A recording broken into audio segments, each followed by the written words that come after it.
A liderança masculina no lar. E eu gostaria que você abrisse sua Bíblia comigo, lá em Efésios, capítulo de número 4, nós iremos ler do versículo 7 ao versículo de número 14. Então, os irmãos que estão em casa, você que está aqui também, pegue sua Bíblia e abra para a gente fazer a leitura aqui do capítulo 4, versículo 7 a 14.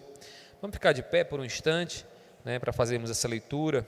Sei que vocês vão passar um tempo sentados e a palavra de Deus, é sempre bom a gente ler ela com muita reverência. Ficar de pé é um ato reverente para nós.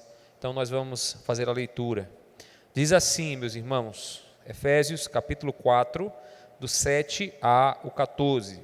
Lembrando que o título da lição é Liderança Masculina no Lar. Diz assim: E a graça foi concedida a cada um de nós segundo a medida do dom de Cristo. Por isso diz: quando ele subiu às alturas, levou cativo o cativeiro e concedeu dons aos homens. Ora, o que quer dizer ele subiu, senão que também havia descido até as regiões inferiores da terra? Aquele que desceu é também o mesmo que subiu acima de todos os céus, para encher todas as coisas.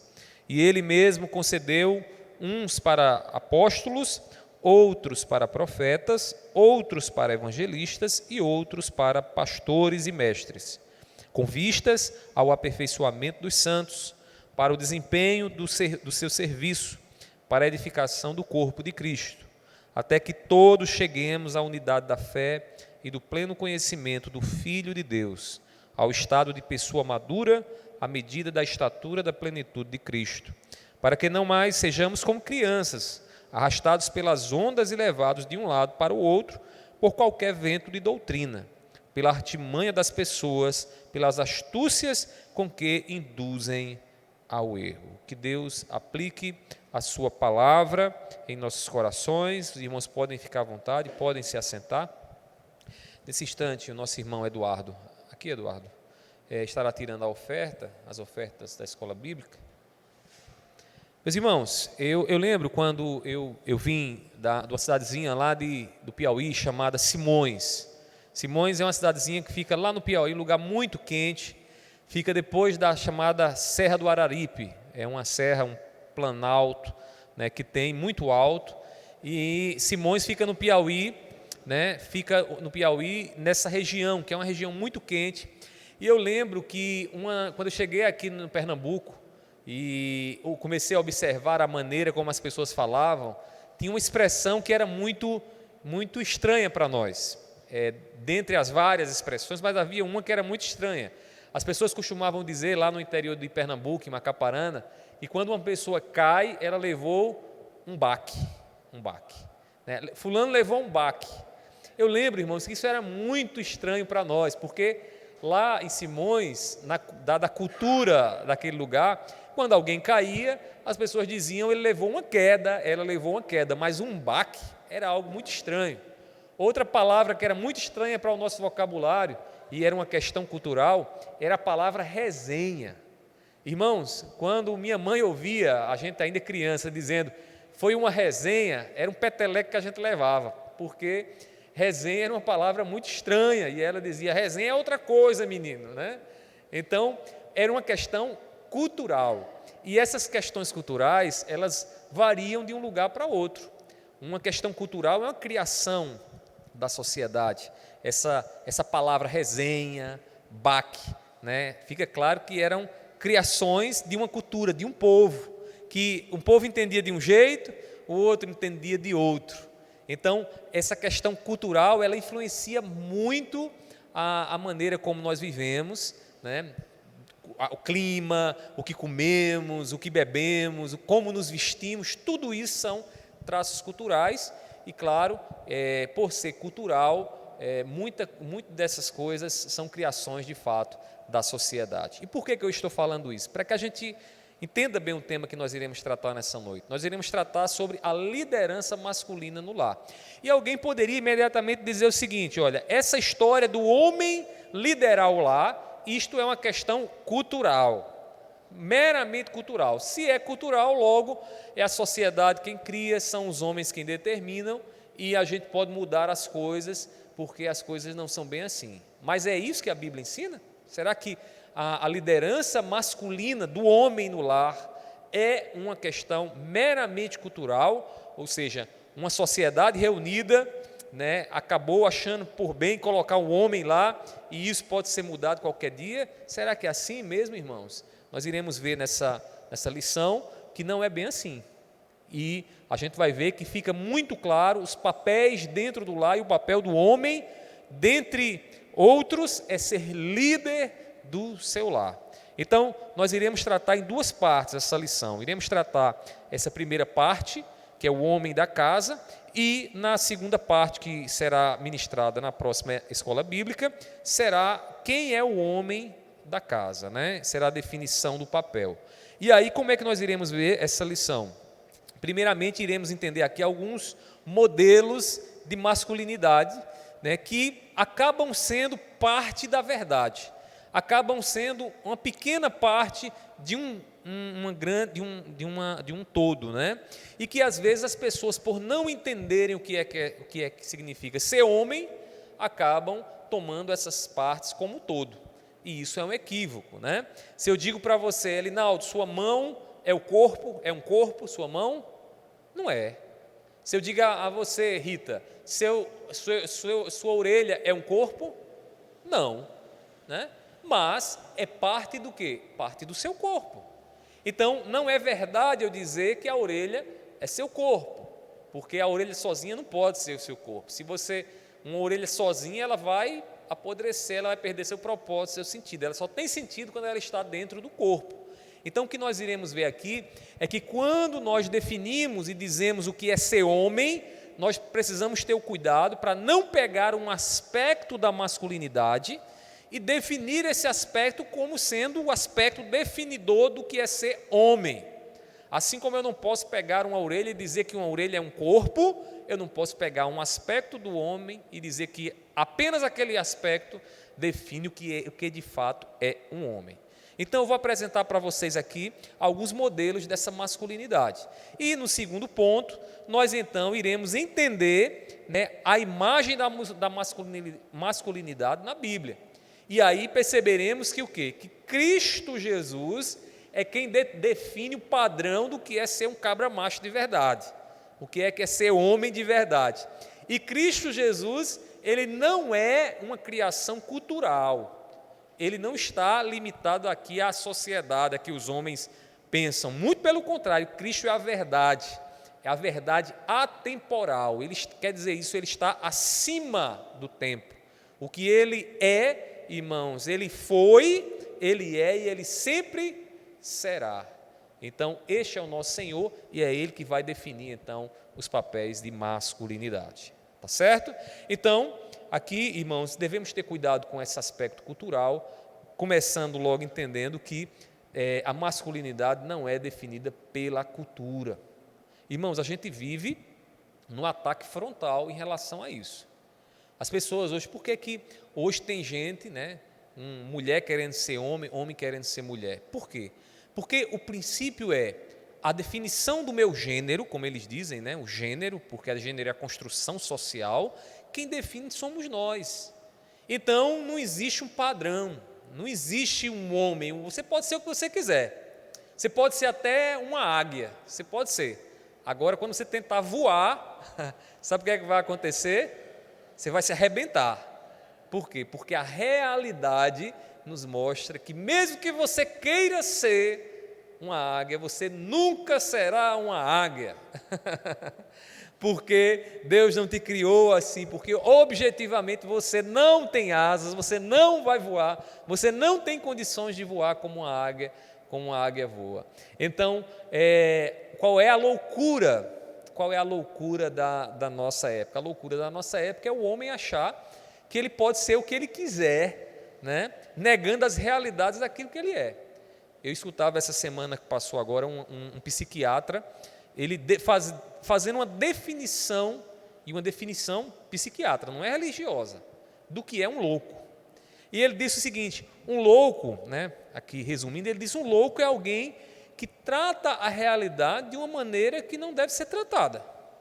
Por exemplo, se você pega esse pincel aqui e você diz: esse pincel aqui é minha namorada, né, e começa a falar com ela, e começa a se relacionar com ela, e querer casar com ela a partir de um pincel, me diga, há algum juízo nisso?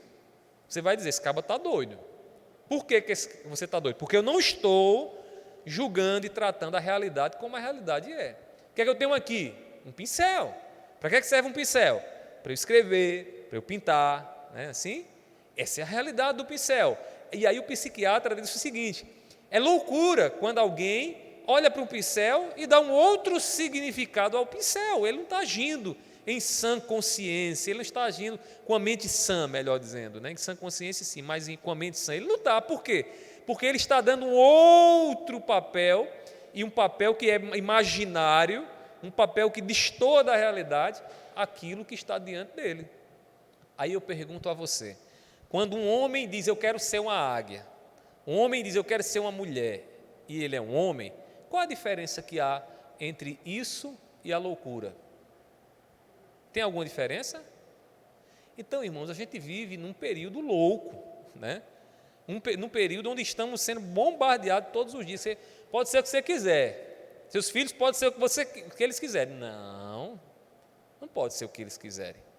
Tem coisa que se ele quiser ser um elefante, ele não vai ser um elefante. Se ele quiser ser uma águia, ele não vai ser uma águia, porque Deus não deu a ele condições para ele fazer isso. Então, a gente está vivendo uma época em que essa questão ser homem, para muitos, é uma construção social, que eles chamam de gênero. Nós não acreditamos assim, irmãos. Nós acreditamos que a masculinidade é definida por Deus e está revelada nas Escrituras. Então, a gente precisa entender muito bem isso, tá bom? Então, vamos aqui, primeiramente, começar entendendo alguns modelos de masculinidade.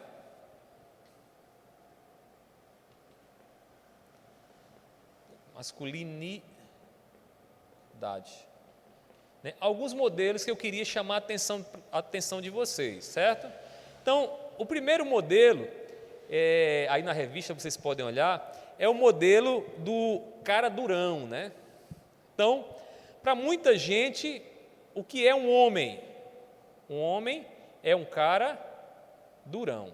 O autor da revista, ele se utiliza de um autor chamado Daniel Doriani, em que ele vai definindo os padrões que as pessoas acabam julgando o que é ser um homem de verdade. Tem mulher que olha para o homem e diz assim: olha, ele é homem porque ele é um caba durão. Vocês lembram quando vocês eram pequenos, né? Hoje em dia mudou muita coisa, mas quando era pequeno, que a gente ia tirar sangue, né, para fazer exames, que era o chororô maior do mundo, né? Como é que os nossos pais consolavam a gente? Homem, né? Homem não chora, viu? Toma essa injeção aí e você não pode chorar não, viu? Você é homem, né? A menina pode chorar, espernear, gritar, mas você não. E aí às vezes o caba estava lá, né, morrendo de dor, né, mas não podia chorar. O que é que tem a ver com isso, irmãos? Essa questão do cara durão tem a ver com um aspecto que é o aspecto da força. Então, a força, de fato, a força está no homem. O homem, em relação à mulher, ele é mais forte do que a mulher. Se você vê, até a própria história mostra isso. Quem é que ia para as guerras? Até hoje, quem é que vai para as guerras? Os homens eram postos logo para a guerra. Porque imagina um exército de mulher, né? Era bem mais fácil de ser destruído. Por quê? É próprio da estrutura física da mulher, certo? Da estrutura física, eu estou falando da estrutura física, né? Ela tem uma certa fragilidade, né? Em relação ao homem, né? O homem ele é mais forte. O homem tem toda uma estrutura muscular, física, que é mais forte do que a mulher. Então, nessa definição, nesse modelo do que é ser homem, tem gente que diz o seguinte: o cara é homem se ele for um cara durão, se ele tiver força. Mas lembra do que eu falei para vocês da orelha, né? Um corpo, uma orelha não é um corpo. A orelha é parte do corpo. Eu posso dizer que você é um homem, né? E você tem esse atributo, e você deve ter esse atributo de ser um cara durão, ter força. Mas isso aqui não te define, só isso aqui não te define como homem. Qual é o problema disso aqui? O problema é que tem muita gente que, quando vai definir o que é ser um homem, diz, é homem porque tem força. E tem homem que acha que ser homem é isso, só sabe usar força, é um cara insensível, né? Bruto, que esconde os sentimentos, que está lá morrendo por dentro, se acabando, está deprimido, está com a gastrite lá aguda, queimando dentro dele, já virando uma úlcera, mas ele não diz nada, ele tem que ser homem, porque ele tem que mostrar força. Irmãos, nós precisamos entender o que é que Cristo tem a nos dizer. E ser durão, ter força, é um aspecto da masculinidade, mas não é toda a masculinidade. Então, este é um modelo que, detalhe, isso aqui a gente não vê, lá no mundo só não, viu? A gente vê muitas vezes dentro da igreja. Tem homem que acha que o cara deixa de fazer uma série de coisas, mas só porque tem força, consegue resistir ali à pressão, ele acha que é homem por conta disso. Então, o primeiro modelo é o modelo da força. Até aí, vocês já viram alguém assim? Já viram alguém desse jeito? Viram não, né? Tem não, né, aqui? Aqui na nossa região é o seguinte, a gente chama de cara durão, a gente chama, você é um cabra macho, rapaz. Aí aquela história da mãe que diz assim para o filho, você é um homem ou um rato, né? Você é um homem ou um rato. O que é isso? A mãe está dizendo para o filho, você precisa ter força. Você não pode ser um rato minúsculo, alguém vai lá e pisa, não. Você precisa ter força.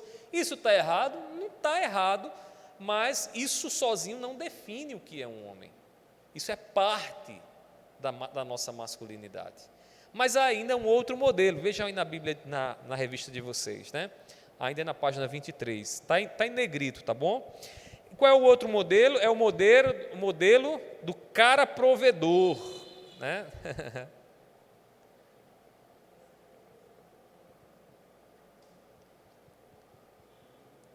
O que é o cara provedor aqui, irmãos? É o cara que provê o sustento, ou seja, ao homem cabe a responsabilidade de dar o sustento, de levar o pão para a sua casa, né? Então, isso aqui tem a ver com cuidado também, né? Mas o sustento. Então, tem gente que diz assim, é homem, se é homem mesmo, tem que prover, colocar a feira dentro de casa. Não colocou a feira dentro de casa, não é homem, né? Será que é assim mesmo que se define um homem? Observe que o que eu estou falando aqui, pessoal, irmãos, eu estou falando de aspectos que fazem parte da masculinidade. Ter força é própria do homem. Prover o sustento é próprio do homem. Mas isso sozinho aqui não pode ser utilizado como a definição absoluta, né, inquestionável do que significa a masculinidade cristã, a masculinidade que a Bíblia nos dá.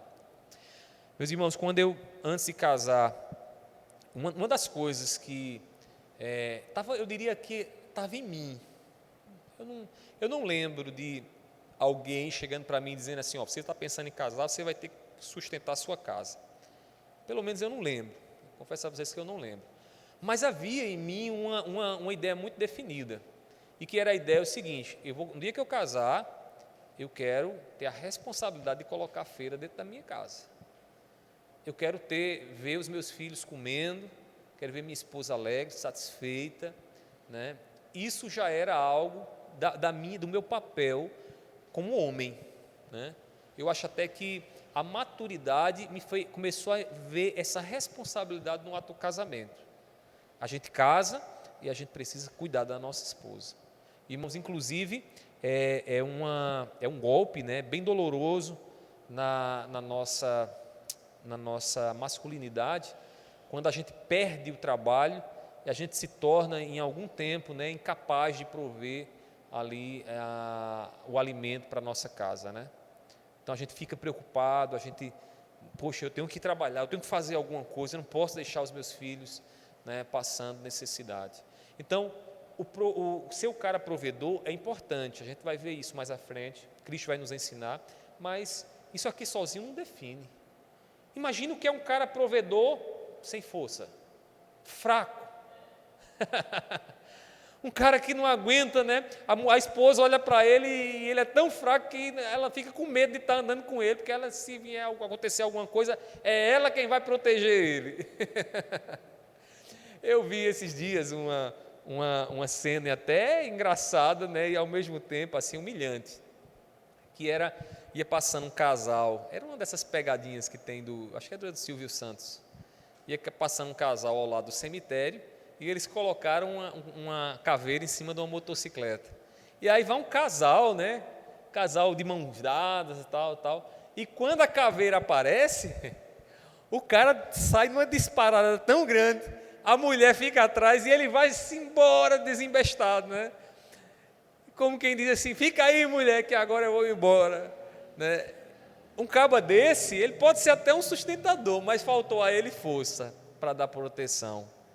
Para dizer, se preocupe não, que essa caveira não vai pegar você não. Ela pode pegar a mim, mas você ela não pega não. Ou então aquele caba que chega lá, a mulher acorda e diz, olha, estou escutando um barulho aí no quintal. Aí ele bate de volta e diz, vai lá ver o que é. Espera aí, você é o cara durão. Você é homem. Se você é o homem dentro da sua casa, no seu lar, você tem que assumir essa responsabilidade. Não pode fraquejar. Irmãos, eu li em algum lugar, não lembro exatamente a fonte, mas era um artigo sobre opinião dizendo que na Europa as mulheres já estão preocupadas porque faltam homens de verdade. Não é homens do sexo masculino, é homem que tenha a masculinidade, homens másculos. E isso tem causado nas mulheres uma preocupação em andar à noite nas ruas. Tamanha a seriedade da coisa. Porque uma geração está vindo aí de que é aquela coisa, o homem sensível, né? O cara que, qualquer coisa está com medo, meu Deus e tal. Irmãos, isso é um problema sério para as nossas esposas. Nossas esposas querem estar ao nosso lado e elas querem ter a segurança, elas querem estar atrás de lado de um homem de verdade. Então, o que é que acontece? Lá está nessa crise. E eu vou dizer uma coisa para você, se a gente não se preocupar com a criação dos nossos filhos, a gente está caminhando para essa direção. A gente não quer que os nossos meninos enfrentem dificuldade, a gente quer muitas vezes criar os nossos filhos na redoma, não quer ver ele chorando, é verdade que não é bom, né, ver o filho chorando, mas não quer permitir dificuldades a eles, e a dificuldade, irmãos, é no fogo, né, é com fogo que a gente malha o aço. O caráter de um homem é assim, é no fogo, a gente vai então malhando ali, dando força, entendendo que tem que ser firme em algumas coisas, para a gente não criar uma geração sensível, e o resultado, quem tem filha, eu tenho filha, né, as nossas filhas depois estarem aí, eu preciso de um homem, não vejo um homem, vejo um bocado de sei lá o quê, né? Então, meus irmãos, ser o provedor e ter força fazem parte, mas sozinhos não define a nossa masculinidade. Amém? Até aí tudo tranquilo? Querem fazer alguma pergunta, alguma observação? Não? Vamos lá? Continuando aí, vejam a página 24, há um outro modelo. Qual é o terceiro modelo, irmãos? Aqui é o modelo maior da nossa geração, né? Que é o cara sensível, né? Antes que você diga assim, mas homem não pode ser sensível. O homem tem sua sensibilidade, né? O homem tem a sua sensibilidade, a Bíblia nos mostra o nosso Senhor Jesus. Agora, sabe onde é que está o problema dessa questão da sensibilidade, irmãos? Quando ela é desproporcional. Vou dar um exemplo para você. Um parente seu morreu. Se você ama de verdade, você não pode conter suas lágrimas. Você deve chorar.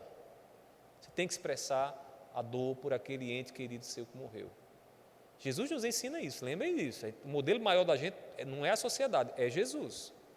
Então, percebam, perceba, um velório, alguém que você morreu, alguém que você ama morreu. Então, como é que o homem expressa a sua sensibilidade? Ele expressa chorando naquele momento, porque aquele momento demanda choro. Aquele momento demanda choro, demanda sensibilidade. Agora, o que é que nós temos visto aí, o exagero dos nossos dias? Homem chorando por bobagem, irmãos. Tem homem chorando por besteira. Então, esse negócio não está certo, irmãos. Isso é uma confissão, né, de fraqueza. A gente tem que entender o que é que merece um choro. O que é que merece um choro para você? Para você que é homem, o que é que merece um choro de verdade? Né? Tem coisas que merecem chorar de verdade, mas tem outras coisas que não merecem. Né? E a gente vê homem chorando aí por bobagem. Agora, deixa eu dizer uma coisa para vocês. O mundo aplaude homens que são sensíveis em todos os momentos. O cara está lá chorando, porque foi quebrado o ovo de uma tartaruga marinha que pôs em um momento que ela foi lá na areinha e ali quebrou o seu ovo, e o cara está lá se acabrando nos prantos. Meu Deus, um ovo quebrou lá. Poxa, não era bom que a tartaruga não quebrasse o ovo lá e ela pudesse gerar um filhotezinho, mas pare e pense, será que um ovo de uma tartaruga demanda um choro copioso, desesperador? Meus irmãos, essa sensibilidade aí não é a sensibilidade que o nosso Senhor Jesus Cristo nos ensina. Quando Lázaro estava morto, foi o que Jesus fez? Chorou. E por que ele chorou? Porque ele chorou na proporção do que ele estava vendo, do que ele estava passando. Foi proporcional, foi equilibrado aquela expressão de sensibilidade. Né? Jesus era carinhoso, sim, no discipulado, ele trouxe para junto de si, colocou sobre o peito os seus discípulos. Por quê, irmãos? Uma sensibilidade própria do discipulado, do amor, de quem ama. Eu vou dar um exemplo aqui para os dos meus filhos. Né? Eu gosto muito de me expressar cheirando. Às vezes eu chego em casa e fico brincando com eles, de dar cheiro neles. Pego, abraço eles, tento sair dos meus braços que eu vou lhe cheirar. Agarro lá eles. É uma expressão de sensibilidade paterna. Né? Essa sensibilidade é proporcional e os nossos filhos precisam sentir isso, para que eles não cresçam carentes e achando que ser homem é ser um cabra bruto, ser homem é só botar a feira dentro de casa. Ser homem também é expressar as emoções de forma proporcional, tendo a sabedoria de realmente perguntar: será que merece um choro? Será que merece um beijo? Será que merece um abraço? Aquela situação. Então, a gente precisa também expressar as nossas emoções. Agora, só expressar uma emoção, né, nos faz homem? Sozinho? Não. Todos esses modelos aqui, ainda tem mais um aqui que eu vou falar, todos esses modelos expressam um aspecto verdadeiro da masculinidade. Ser um cara durão, provedor, sensível, todos eles expressam um aspecto dessa masculinidade, da nossa masculinidade. Agora, sozinhos não podem ser a masculinidade. Antes de você dizer, eu sou homem porque eu boto a comida em casa, calma, peraí, vamos ver se você está agindo como homem mesmo, porque não é só fazer isso, né? Tem mais algumas coisas aqui. Então, qual é o outro modelo que a gente encontra aí de definição da masculinidade, né? E aí, o que é que diz aí? É o quê? O cara autorrealizado.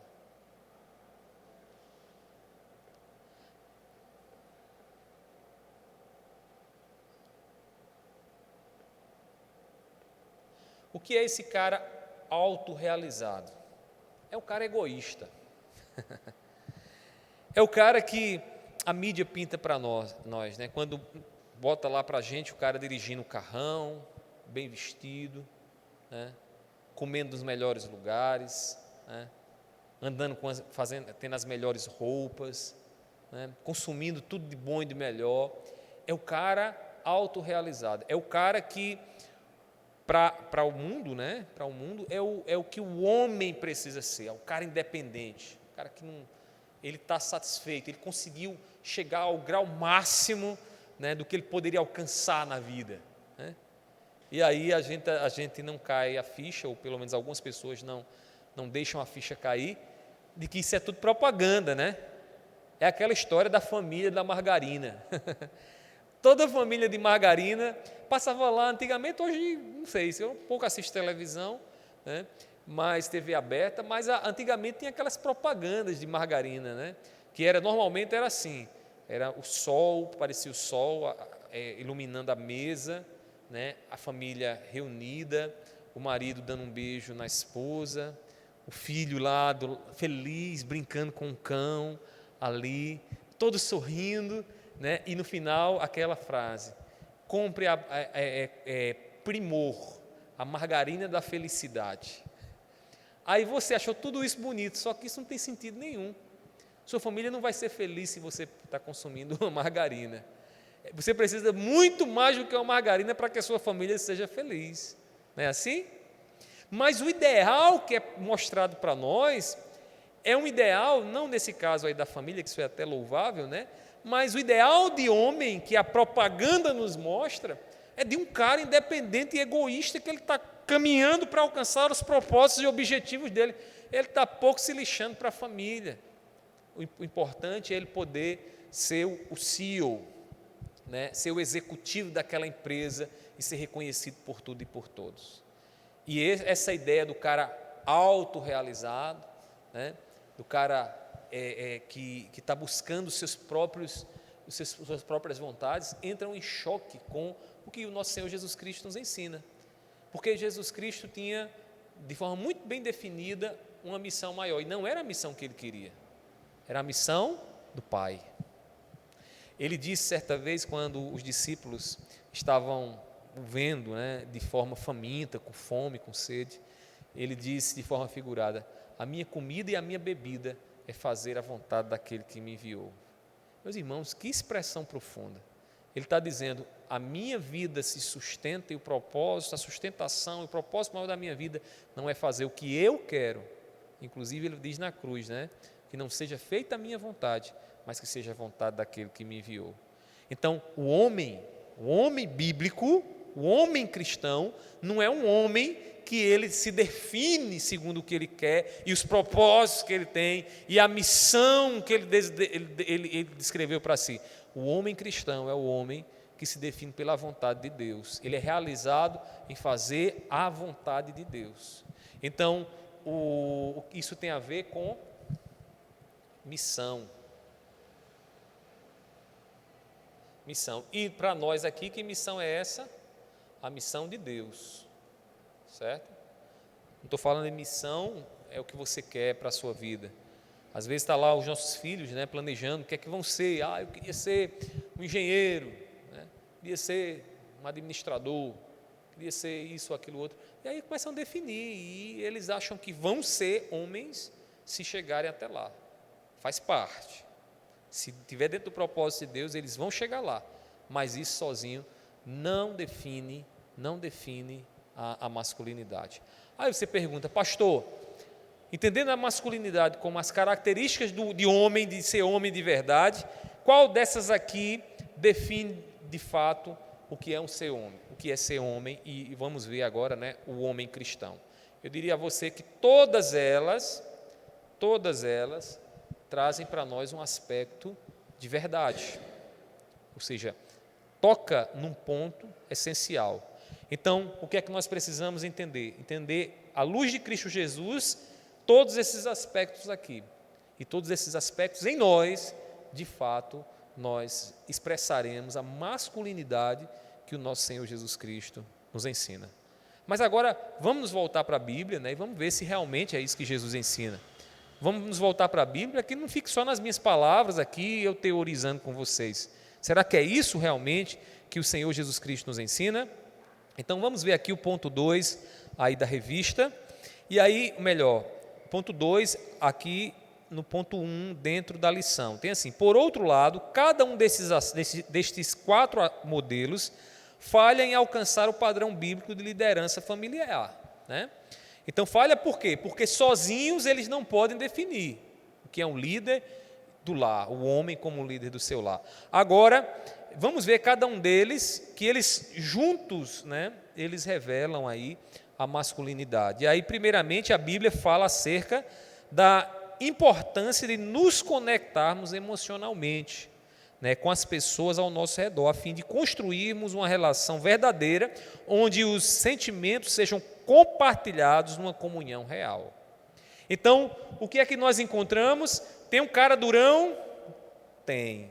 Mas a Bíblia diz que o cara não pode ser durão só. Ele também precisa aprender a compartilhar as suas emoções, os seus sentimentos. Vamos ver o texto bíblico? Por favor, alguém abra para mim aí Mateus capítulo 12, versículo 29, ou melhor, Jó capítulo 30, versículo 25, e outro irmão abra Romanos capítulo 12, versículo 15. Esses dois versículos são suficientes, por favor. Jó, capítulo 30, versículo 25, pode ler quem encontrou, e Romanos 12, versículo 15. O que é que diz?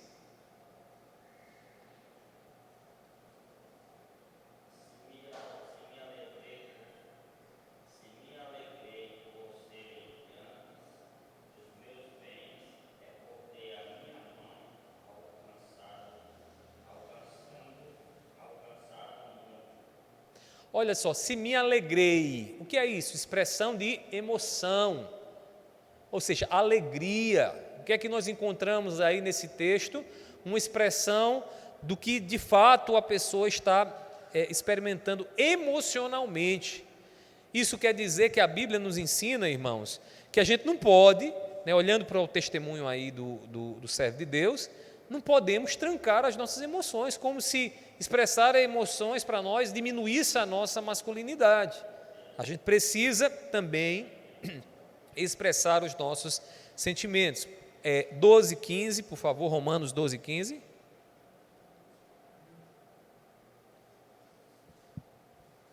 O que é que diz? Romanos 12, 15.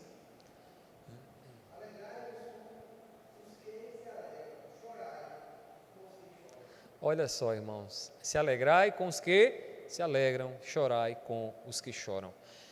Chorar também, pastor, mas chorar não vai diminuir a minha força? Não. O homem, segundo as Escrituras, ele é um homem que tem força, né, quando é necessária, mas em muitos momentos ele também precisa estar sensível ao choro, a compartilhar, ter empatia com aqueles que choram. Irmãos, aqui eu faço uma observação pastoral para vocês.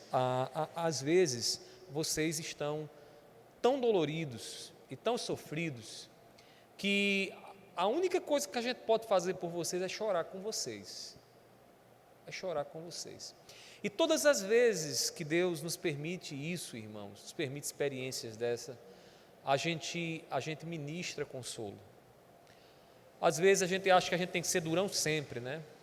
Às vezes eu me pego na luta de querer dar uma resposta para tudo, para coisa que não tem resposta, né?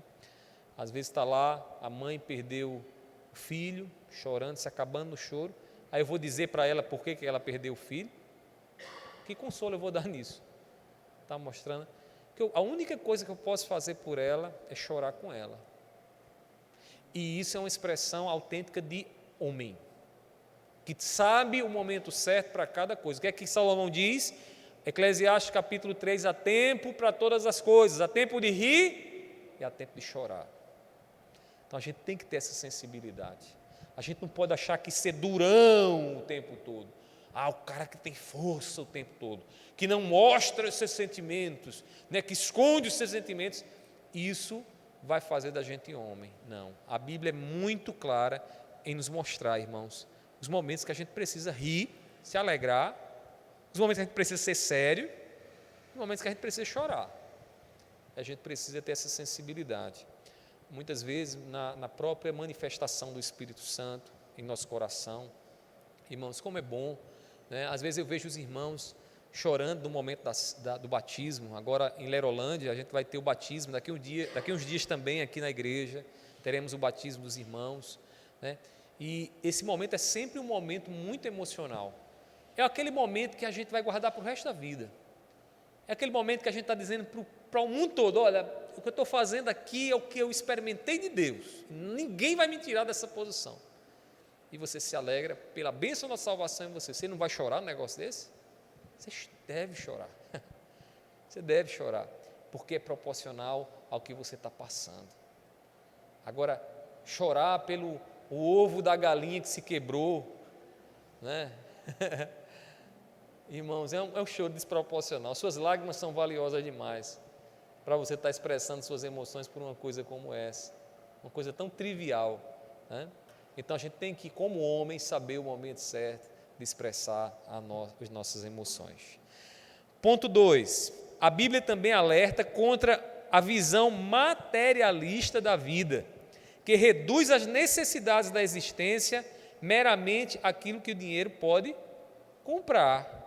Olha aqui agora, falamos da força, o que é que a Bíblia nos ensina acerca do sustento? De que a vida não só é dinheiro, não só é prover. Eu não terei um lar abençoado achando que basta dar presente aos meus filhos e botar comida sobre a mesa, né? Não terei. Eu conversava com minha esposa esses dias, né? A gente sabe de muitos casos e a gente fica às vezes olhando, irmãos, às vezes tem pessoas que vivem tão atarefadas, irmãos, para ter dinheiro, que colocam em segundo plano a criação do filho. Aí a consciência pesada faz o seguinte: a pessoa chega, vai passando numa loja e diz: eu vou levar um carrinho de brinquedo para o meu menino. Aí vai lá, compra o carrinho, ainda chega em casa: meu filho, qual é o carrinho que você quer? Aí ele: eu queria o carrinho tal. E ele vai lá e compra. Sabe por que tudo isso acontece, irmãos? Tudo isso acontece porque a pessoa acha que dando dinheiro e colocando carrinho, o filho vai ser uma bênção na vida dele. E não vai.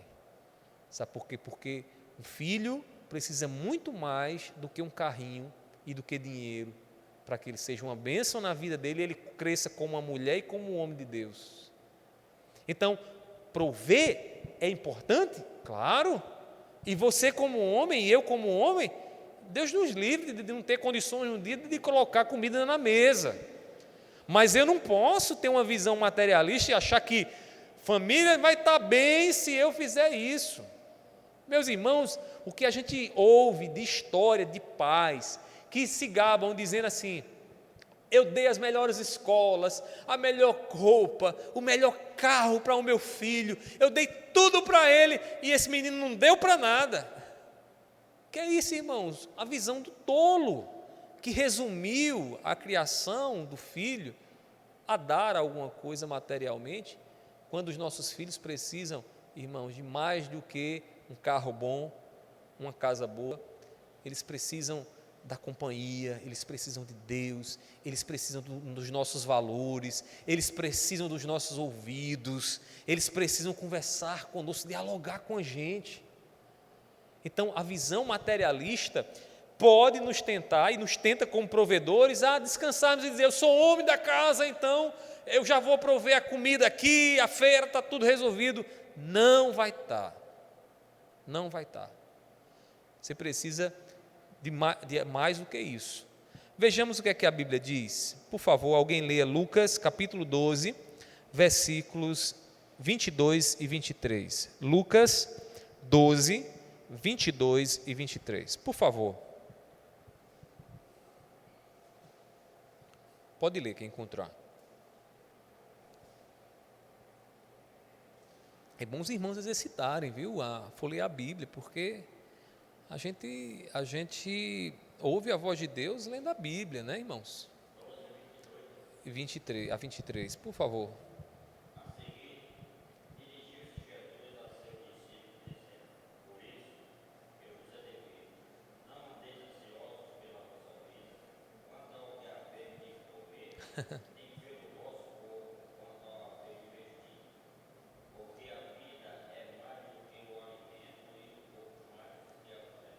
Precisa eu dizer mais alguma coisa, irmãos? Está claro.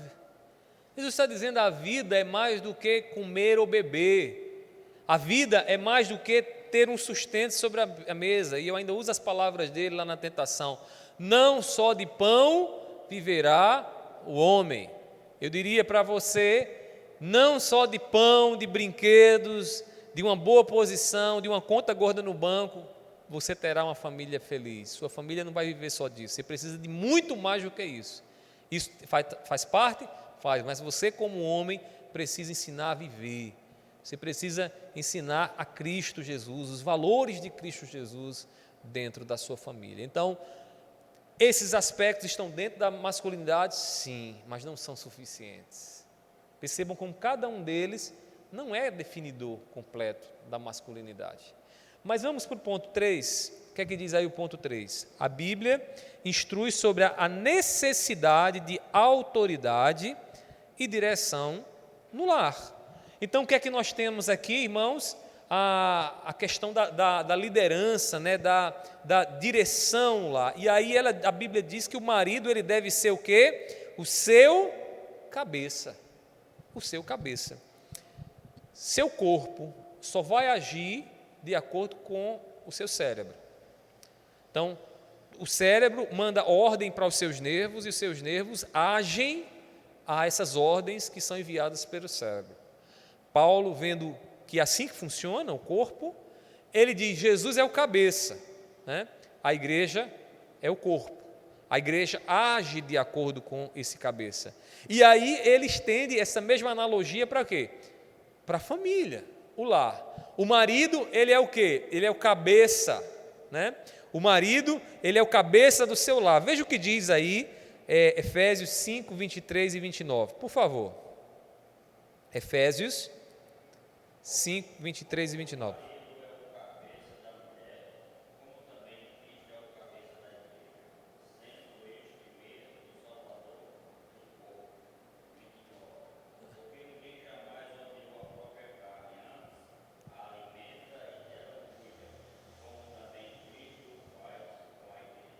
O que é que nós encontramos aí de característica da masculinidade? Liderança, né, irmãos? Ou seja, liderança por o cabeça que somos nós, né? O cabeça. Então, somos o cabeça do nosso lar. E o que é que um cabeça faz? Dá o curso. É aquele que está segurando o leme, dizendo: agora a gente vai dar a direção para onde a família vai. O homem, ele tem que ter essa característica. Ele tem que ser o cabeça do lar. Ele deve ser aquele que dá o rumo, que toma as decisões. E eu diria para as mulheres aqui, né? Se você tem tomado decisões no lugar de seu marido, escute bem, você está sobrecarregada.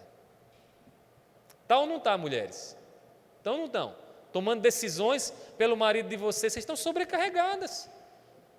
Vocês vão colocar um fardo sobre a vida de vocês, que vocês vão dizer: está difícil desse jeito. Né? A mulher ela tem que ser auxiliadora. Agora, as decisões quem toma é o homem. E para que serve uma auxiliadora? Para nos dar uma perspectiva daquilo que a gente não está vendo. E graças a Deus, mulheres, porque vocês têm uma visão que é impressionante. Vocês são capazes de ver coisas que o marido de vocês não é capaz de ver. E vocês veem.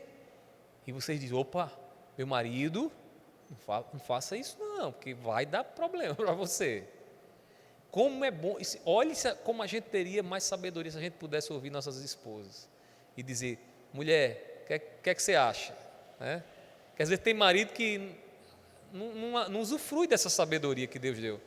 Aí está lá a esposa do lado, o cara dando peitada, quebrando a cabeça, fazendo as coisas erradas, quando a pessoa que vai falar com sinceridade o que está vendo para ele, e ainda vai continuar amando ele, está ali do lado dele, e ele não dá ouvido à esposa, não escuta o que a esposa tem a dizer. Eu falo de mim, eu já quebrei, irmãos, a cara por não ouvir minha esposa. Achava que estava decidido, que é aquilo ali, eu decidi, ninguém mete o dedo, eu vou fazer, tá. E ela dizendo o tempo todo: não vai dar certo, né? Mulher as nossas mulheres é uma maravilha. Você vai sair de casa, você quer saber se está arrumado mesmo, está bonito? Pergunta a ela. Aí às vezes o cabo vem todo troncho aqui, chega todo troncho aqui, tudo um negócio até bizarro, mas deveria ter olhado para a mulher. E aí, mulher, como é que tá? Tá bom aqui o negócio ou não tá? Eu pergunto a minha esposa, pergunta a Mirelle lá. E aí, Mirelle, está aprovada? Aí quando ela diz, plim. Mas quando ela diz, tá diferente. Aí o cabo já sabe, né? Espera aí. O que é isso? Auxiliadora. Auxiliadora. Ouvi-la. Ela tem uma visão, ela vai dizer umas verdades, vai doer em você, mas vai vir de alguém que te ama, que não quer ver você desmantelado, que não quer ver você fazendo as coisas erradas, que não quer ver você endividado. Ela vai falar e você precisa ouvi-la. Agora deixa eu dizer uma coisa, viu, mulheres? Cuidado, porque isso é tentador. Vocês podem querer tomar a liderança do marido de vocês. E o papel de vocês não é esse. O papel de vocês é auxiliar. A decisão tem que vir do cabeça. E o cabeça não está tomando, pastor. Lá em casa o cabeça não toma mais decisão. Você vai estar sobrecarregada. Vai chegar um momento que você vai dizer, está difícil assim viver. Tudo é eu quem faço, é eu quem... Né? Tudo é eu quem digo. Eu vou até para um restaurante, chego lá, vou pedir a pizza, tu diz logo, pede aí o que você quiser. Né? Não deixa de ser uma decisão nossa, né? Pede aí o que você quiser. Meu amor, vou lhe dar, a noite é sua, você escolhe o que você quiser. Não, você vai agradar a sua esposa, com certeza. Mas quando é aquela decisão pela incapacidade de decidir, aí se torna um problema. Aí você não está sendo aqui, líder. Você precisa ser líder, cabeça. Você precisa dar o rumo. Está com dúvida? Pergunta à mulher. Meu amor, o que é que você acha? Qual é a sua opinião? O que é que você está vendo? Mulheres, está vendo mais do que os homens, vocês têm visão para isso. Diga para ele, está errado, não vá não. Você vai quebrar a sua cara. Se estiver vendo o caminho certo, diga, está certo. Ele vai agir segundo o que você quer? Não, ele vai orar a Deus e vai dizer, será que a decisão, será que esse olhar da minha esposa está me ajudando? E a partir de então, tomar a decisão. É assim que se toma a decisão, irmãos. Isso é difícil? Para quem é pecador como eu e você, porque a gente, eu vou fazer como eu quero, né? Quem sabe hoje à noite vocês vão ter uma DR aí, viu, os casados, para perguntar aí, será que você tem me auxiliado mesmo? Será que você tem, cumprido seu papel como líder mesmo, né? É bom a gente conversar sobre isso, irmãos, tá bom? Pedindo a graça de Deus. E para a gente encerrar, o ponto 4, diz assim, a Bíblia denuncia o egocentrismo que se esconde por detrás da busca desenfreada por sucesso e autorrealização. Então, aqui entra essa última parte aqui. O homem ser autorrealizado. O que é o homem autorrealizado? É o homem que determina a sua própria missão de vida, o seu propósito, e vai viver para realizar essa missão que ele quer. Qual o problema disso? O problema disso é quando a missão e o propósito que ele define não é o propósito de Deus, ele vai caminhar num propósito que não tem nada a ver com o que Deus quer para a vida dele, e nessa busca pelo propósito que ele definiu para a vida dele, ele se torna um egoísta. Ele deixa de colocar feiras na mesa para usar uma roupa de uma marca que ele não pode pagar. E a família está sofrendo, mas ele está com a camisa boa, para dizer uma coisa que ele não é. Pastor, será que alguém chega a esse absurdo? Chega. O pior que chega, irmãos. O pior que chega. Eu lembro na minha adolescência, eu via muito, os colegas dizendo a mim assim, fulano tem um carro bom, mas o que ele come na hora da janta lá é uma coisa deprimente, né? Ou seja, às vezes era assim, a pessoa tinha um carro bom, mas em compensação a família passava fome lá, porque tinha que pagar o carro que ele não podia ter. E só andava no fim de semana porque não podia colocar combustível na semana, que como é que vai sustentar um carro e de botar combustível, né? Só com salário mínimo. Mas é aquela coisa, bancar para os outros uma vida que a gente não tem, não pode ter. Meus irmãos, isso é o padrão do homem, do mundo, né? Ontem eu estava lá levei os meninos para tentar cansá-los lá na praia, mas só foi uma tentativa, viu? Eu e Mirella, a gente disse, Mirella, vamos fazer o seguinte, vai cedinho, a gente leva os meninos, chega lá umas 5, 6 horas da tarde, eu fui fazer as visitas com a Elinaldo, depois que terminou lá, eu peguei eles, vamos para a praia, a gente foi para a praia, levei os sobrinhos que estavam todos lá em casa, vamos embora. Aí eu contente, eu disse, hoje eles vão dormir cedo, hoje eu vou descansar um pouquinho. Meus irmãos, quando deu 7 horas da noite, eu já estava todo arrebentado, eu estou aqui todo arrebentado, cansado, eu olhava para a Mirella assim, eu disse, Mirella, está complicado aqui, os meninos com 220 na areia ali, correndo para um lado e para o outro. Eu digo, mas rapaz, aí quando a gente terminou de botar os meninos para correr, a gente foi andando no calçadão para ir pegar o carro, né? Aí eu vi uma rosinha lá, aquelas rosinhas, um vendedor de rosa, eu disse, vou presentear a minha esposa. Aí chamei, vem aqui, aí o cara veio, comprei uma rosinha, aí dei para ela, aí mulher gosta, né? Aquela coisa, aí o sobrinho, não tio, deixa eu tirar a foto, tiraram uma foto lá e tal, aí eu dei a rosa, ela, toda aquela coisa. Aí enquanto a gente ia tirar a foto, aí o cara da floricultura olhou para a gente, aí disse assim, faça o seguinte, me dê essa flor aí, tome essa aqui, o buquê, aí me deu um buquê, né? Buquê, eu olhei assim, aí imediatamente Mirella disse, eu não quero um buquê, eu quero a flor que eu ganhei. Não, dona, mas tome. Não, eu quero a flor que eu ganhei, me dê a flor. Ele não estava dando, só era para tirar foto. Ou seja, a gente ia bancar uma vida que a gente não estava vivendo. Eu ia construir uma foto ali, uma fantasia. Eu não dei buquê à minha esposa, eu dei uma flor. E a gente se contentou em tirar a foto com a flor. Sabe por quê? Porque a gente quer viver uma vida de verdade. A gente não quer viver uma vida que a gente não tem. Cuidado, pessoal, cuidado, irmãos. Você que é homem, cuidado, a tentação de viver uma vida que você não tem. Você vai se endividar, você vai viver uma ilusão. Goze com sua esposa, né? Aquele jantar com um cuscuz com bife do olhão, se é o que você pode ter, e se alegre com ela com aquilo ali. Tire uma foto comendo lá o cuscuz com ovo com ela assim, né? Né?